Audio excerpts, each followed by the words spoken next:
Central bankers and economists are predicting that economies damaged by the coronavirus will bounce back quickly. I don't think they will. The bankers and the economists are not thinking straight because they see everything in hard fiscal terms. They think that if governments throw huge amounts of money at the problem they have manufactured, then large businesses will recover and soon begin operating as they did before. They don't give a damn about small businesses, of course. Indeed, part of the plan is to destroy small businesses which are difficult to regulate and inefficient in taxation terms. This confidence from the bankers and economists is, I think, embarrassingly naive.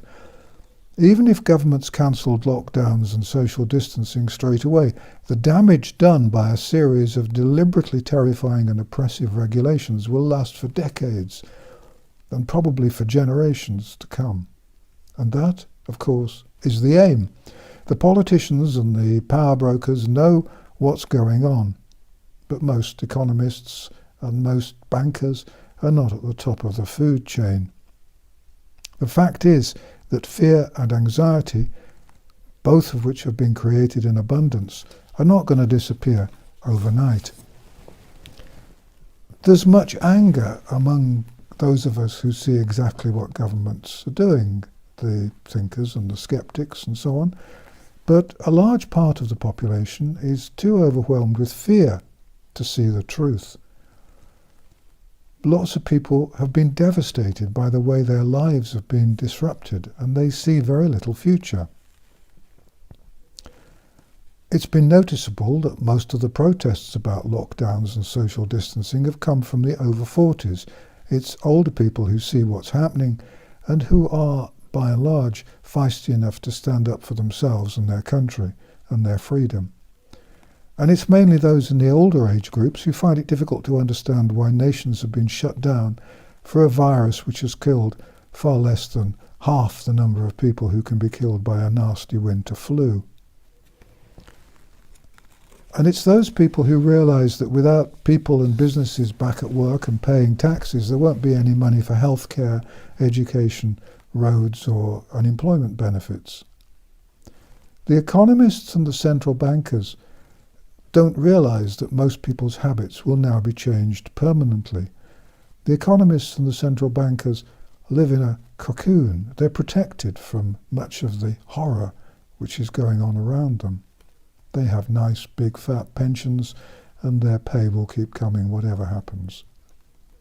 People have become distrusting and suspicious. They don't trust anyone or anything outside their immediate circle. Many relationships have been fractured permanently. The effect of the stress people have been under will produce permanent damage. When, or if, GPs' surgeries eventually reopen, there'll be queues and long waiting lists as people report their depressions and anxieties and ask for help. With no suitable training and very little time, GPs will, I fear, hand out vast quantities of anxiolytics and antidepressants, most of which are addictive. Tens of millions will be turned into prescription drug zombies. In the future, shopping is going to be done largely online.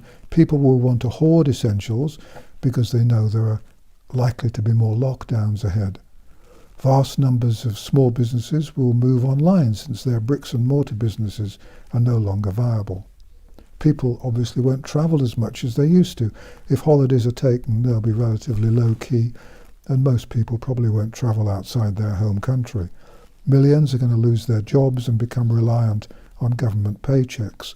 Millions more will work at home, and most people will get their entertainment entirely from the television set. The consequence will be that many large businesses will fail as it becomes clear that their business models are no longer valid. And so in my view, the economists and the bankers have got it all wrong. There isn't going to be a rapid recovery from the coming recession, and I don't think we should expect one. But then I don't really think that the politicians and global leaders ever expected that there would be a rapid recovery either. They arrested the wonderful bloke who used to wander up and down carrying a sign which said, "The end is nigh." I fear his time has come. we're heading for a global depression like nothing there's ever been before. We're being manipulated and we're going back to the days before the Industrial Revolution. And I'm afraid I don't think it's happening by accident. It's my hope and intention over the coming weeks to try to provide some reassurance and some thoughts on how best we can all deal with what is going to happen in the future. Thank you for watching An Old Man in a Chair, and thank you all for your support. This video has not been monetized. There shouldn't be any adverts in it, around it, or any sponsorship. And you can find more about the coronavirus and a whole host of other subjects on my website, www.vernoncoleman.com, which also doesn't have any adverts or any sponsorship.